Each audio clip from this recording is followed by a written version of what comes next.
여러분 안녕하십니까? VHTV의 제인수입니다.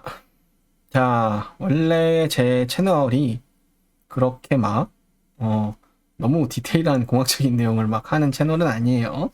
원래 이렇게 가볍게 자동차에서 나타나는 새로운 기술들을 알아보는 그리고 이제 에너지나 신재생 에너지 4차 산업에 있어서의 어떤 기술들을 가볍게 알아보는 그런 채널입니다. 그래서 원래 제 채널의 모습대로 돌아와서 컨텐츠를 준비해 볼 거고요.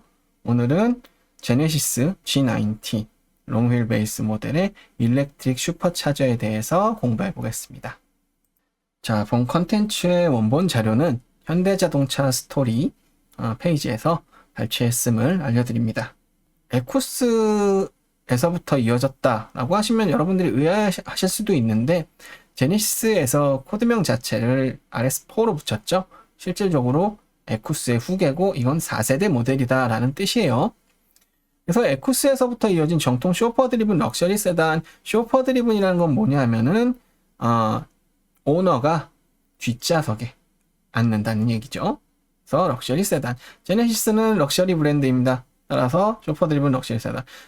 심지어 현대 에쿠스 시절에도 정통 쇼퍼 드리븐으로서 개발이 됐었고요. 그래서 처음부터 우리나라에서는 소위 말하는 대기업 회장님 차로 유명했던 그런 차량입니다. 자, 특히나 현대에서 개발했던 타우 엔진, V8 엔진이죠. 우리나라에서 가장 기암급 가솔린 엔진이었고요. 워즈오토 선정 2009년에서 2011년까지 3년 연속 세계 10대 명엔진에 꼽혔던 그런 대단한 엔진입니다. 그런데 제네시스가 타우 엔진을 단종시켰습니다.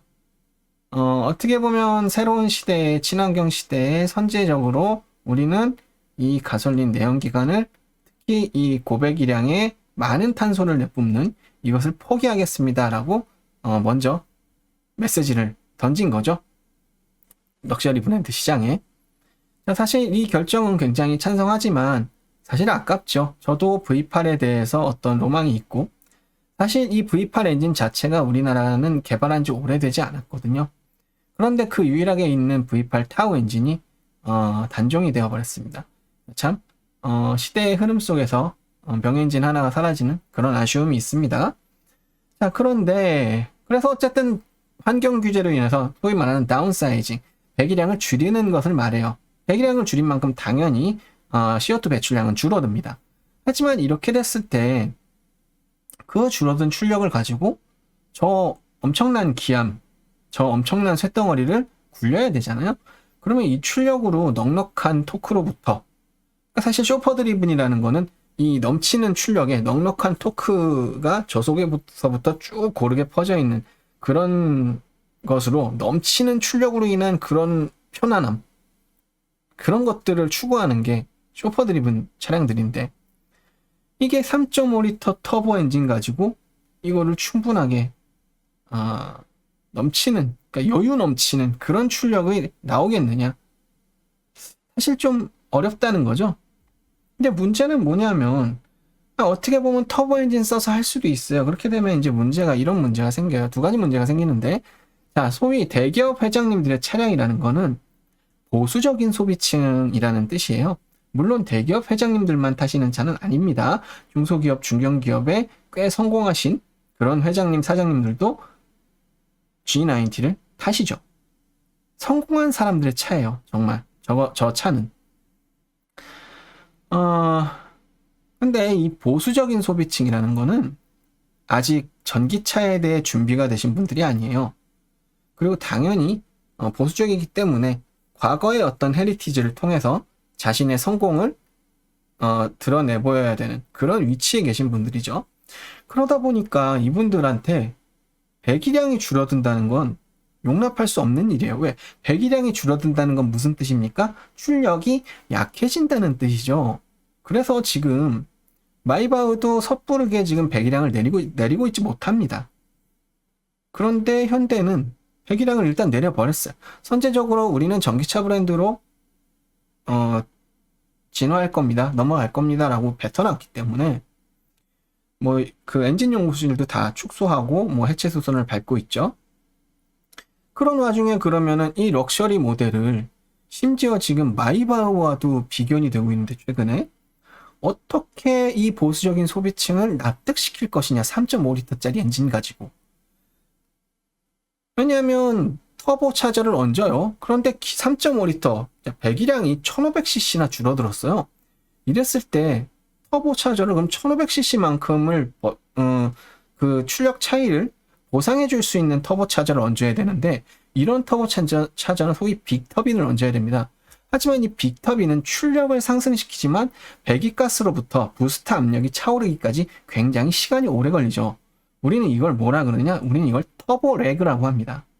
그래서 이 터보 렉이 굉장히 길기 때문에 사실 계륵 같은 거예요. 그럼 사람들이 어차피 터보 렉이 차기 전에 저런 빅터빈에 터보 렉이 차기 전에 악셀에서 발을 뗀단 말이에요. 왜냐면 저런 쇼퍼 드리브는 어디 놀러가는 GT 투어링 카도 아니고요. 빠르게 달리기 위한 차도 아니고요. 물론 그 두 가지를 할 수 있지만 시내에서 회장님들을 본인의 어떤 다른 회사나 자회사나 집 뭐 업무지까지 편하게 모시는 넘치는 출력으로 저속에서 편하게 모시는 그런 차란 말이죠. 근데 저속에서의 두터운 토크 밴드가 필요한 거지 최고 출력이 5.0L하고 같다고 해서 이건 같은 엔진이 아니란 뜻이에요. 그러면 더 이상 이 빅터빈만 가지고는 저 보수적인 소비층을 설득할 수가 없습니다. 그래서 현대에서 무슨 짓을 했느냐? 기가 막힌 일을 해냅니다. 자, 바로 이거죠. 이게 바로 일렉트릭 슈퍼차저라는 거예요. 이게 이름이 사실 슈퍼차저라서 기존의 슈퍼차저를 생각하실 수 있는데 기존의 슈퍼차저는 아니고요. 자, 에어클리너 흡기죠. 그래서 터보차저가 돌아요. 근데 요 사이에 이제 생략이 됐어요. 요 사이에 뭐가 있냐면 배기가 일로 들어와요. 배기가스가 들어옵니다. 어떻게? 이렇게. 자, 그래서 터보차저로 들어가서 과급을 해줘요. 기본적으로는 원래 이건 없죠. 이건 없어요. 전동식 슈퍼차저 없고 바로 이렇게 들어가요. 원래는. 그래서 인테이크 매니폴더로 들어가서 엔진에 과급을 해줍니다. 그래서 압축 공기가 더 들어갔기 때문에 폭발력이 강해집니다. 그래서 출력이 세지는 거죠. 자, 그런데 배기가스가 들어가야 된다는 거는 어쨌든 터보차저가 부스트압이 차오르기 전까지는 공기 압축이 되기까지는 어떻게 해야 된다? 배기가스가 일정 이상 쌓여야 된다. 이게 터보렉이라고 말씀드렸잖아요. 그래서 이 터보렉을 없애야겠다. 어떻게 없앨 수 있을까요? 문제는 뭐냐? 문제는 부스트압이 늦어. 하지만 이걸 어떻게 해결하겠다? 직접 넣어주면 되는데 어떻게 직접 넣어준다? 전동식 슈퍼차저라는 건 뭐냐? 모터를 돌린다는 얘기예요. 모터를 돌려서 압축 공기를 만들어준다는 얘기입니다. 그렇게 해서 바로 전자식 스로틀 보디에서 바로 인테이크 매니폴드로 쏴준다는 거죠. 배기가스가 없어도 먼저 이걸 쏴요. 그러면 저속에서 출력이 확 올라가겠죠. 그리고 전동식 슈퍼차저, 즉 모터라는 건 제가 항상 얘기하죠. 전기차에서도 모터는 뭐가 좋습니까? 시작부터 최고 출력이 나오죠. 즉 내연차의 RPM이 어느 정도 올라야지 출력이 올라가는 거에 비해서 얘는 어떻게 해요? 시작부터 공기를 확 쑤셔 넣어주겠죠? 그러면 터보렉이 없을 뿐더러 마치 전기차 같이 초기 가속부터 최대 토크에 가까운 힘을 발휘할 수 있는 그런 형태의 구성이 되겠죠. 자, 그러다가 전동식 슈퍼차저가 충분히 터보차저의 압력이 찰 때까지 기다려줬어요. 얘가 맥스가 됐어요.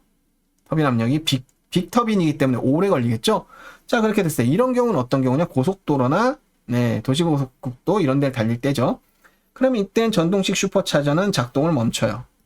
작동을 멈추고 바이패스 밸브를 엽니다. 오픈. 그럼 어떻게 돼요? 이 길이 여기로 안 가고요.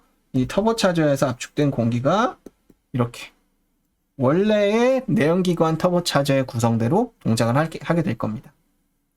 자, 이게 바로 제네시스 G90 롱휠 베이스 48V 일렉트릭 슈퍼차저라는 겁니다. 그래서 이 결과 제네시스는 G90 롱휠 베이스 모델에서 어떠한 출력의 이득을 얻었느냐? 바로 이 그래프를 보시면 됩니다.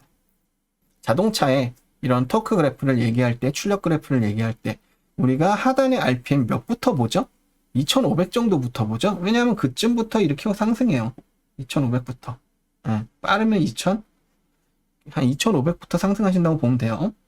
자, 이 하얀색 그래프가 뭐냐면 아까 보셨던 타우 5.0L GDI 엔진의 출력입니다. 굉장한 출력을 보여줘요. 물론 높긴 높아요. 왜냐? 배기량이 워낙 크니까. 하지만 배기량 대비 효율이 좋은 건 아니에요. 하지만 최고 출력과 전체적인 토크의 두터움이 굉장히 좋은 명 엔진이었습니다. 그런데 이걸 3.5L 터보 엔진으로 이걸 채워내려니까 불가능한 거죠. 뒤쪽은 가능해요. 뒤쪽은 빅터빈의 부스탑이 터지기 시작하는 4000rpm 이후부터는 가능할 겁니다. 빅터빈들의 부스트는 보통 4000에서 4500rpm 사이에서 맥시멈을 찍게 돼요. 그래서 그때부터 터빈이 돌아요. 그러니까 자, 출력은 여기서부터 나오는데 그럼 요 앞단은 뭐냐? 1000부터 있어요. 그죠? 1000부터 이렇게 올라왔죠? 여기가 바로 일렉트릭 슈퍼차저가 작동하는 구간입니다. 원리적으로는 얘가 슈퍼차저예요? 아니죠? 터보차저죠.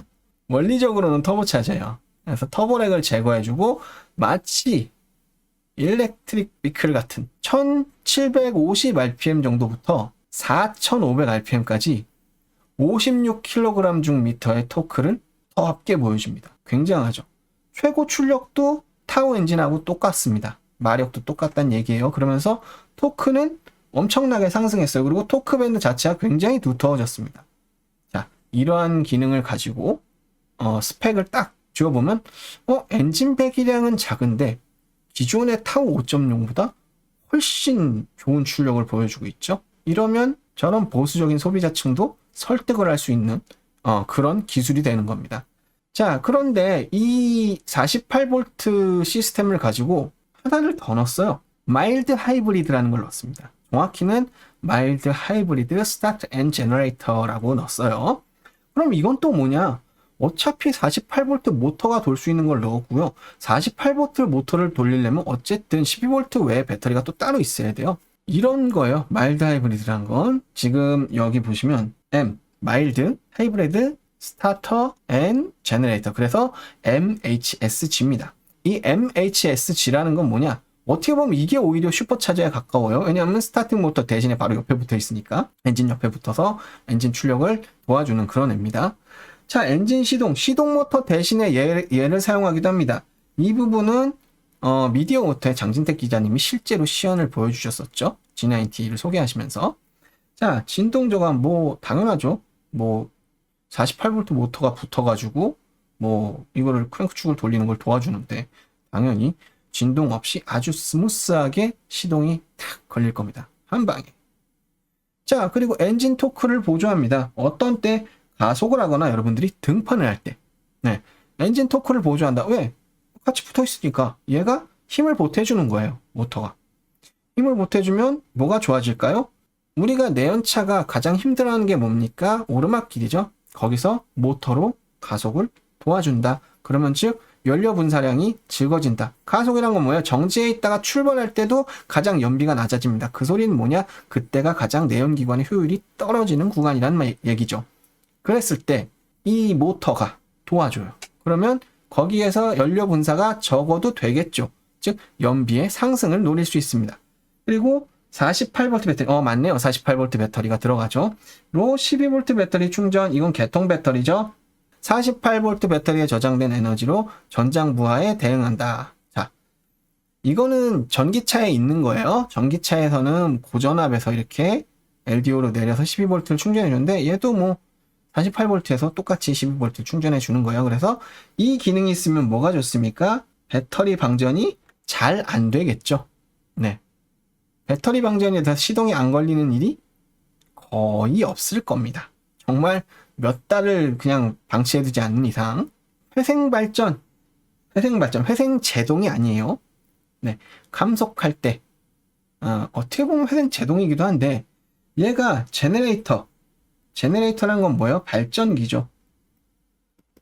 자, 모터가 부하를 받으면 어떻게 된다고요? 발전기가 된다고 했죠. 우리 계속.